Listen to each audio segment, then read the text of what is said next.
New York Mayor Eric Adams is proposing a new law to allow officials to involuntarily commit drug addicts who are threatening public safety, building upon the previous legislation to involuntarily commit the mentally ill.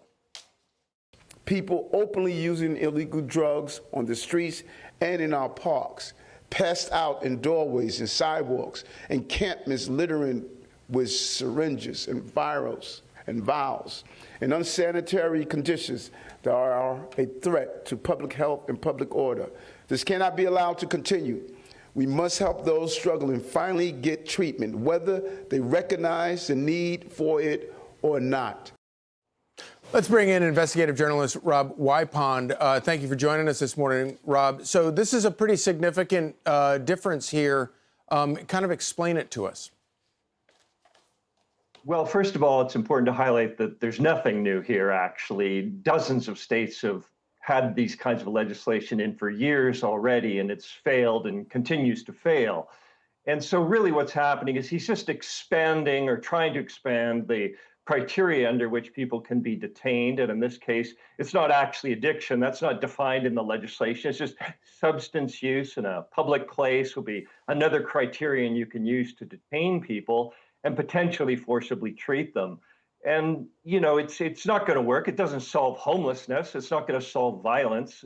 And, you know, we have data from around the country that shows that. And unfortunately, we don't have a lot of data to suggest that it might work. Right. Well, it's interesting because obviously New York struggles with a lot of overdose deaths in the city. And, you know, as somebody who is, you know, not an expert in all this, but, when you walk down the street, you do see it everywhere. You see it in parks, you see it on the streets. What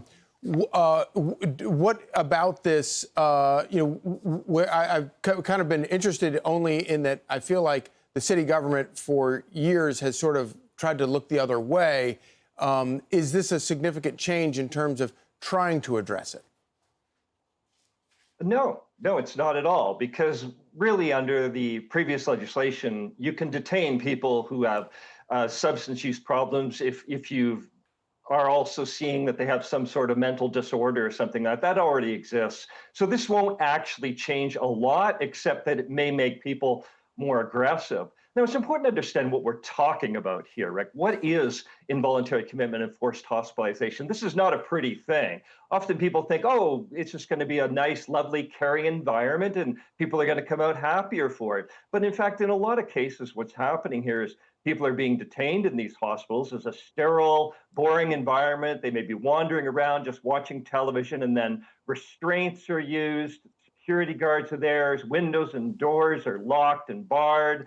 And it's just a dismal kind of environment for people to be in. And it often makes them flee these kinds of services thereafter. They never want to go back because they have these terrible, often even traumatizing experiences in psychiatric hospitals. And it's important that people understand that that's what we're talking about here. Right. So what do you think is the solution?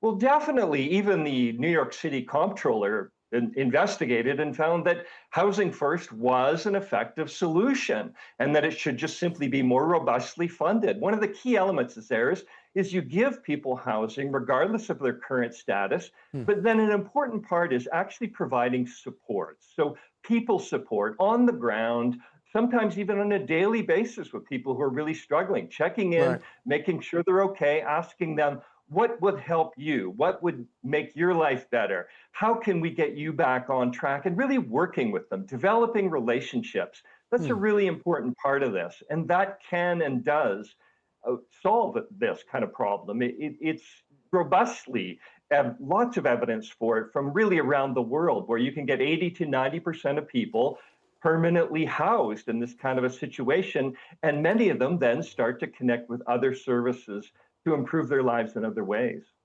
Well, we wish you good luck with that. Rob Wypond, thank you for joining us. Thank you. I'm Steve Doocy. I'm Brian Kilmeade. And I'm Ainsley Earhart. And click here to subscribe to the Fox News YouTube page to catch our hottest interviews and most compelling analysis.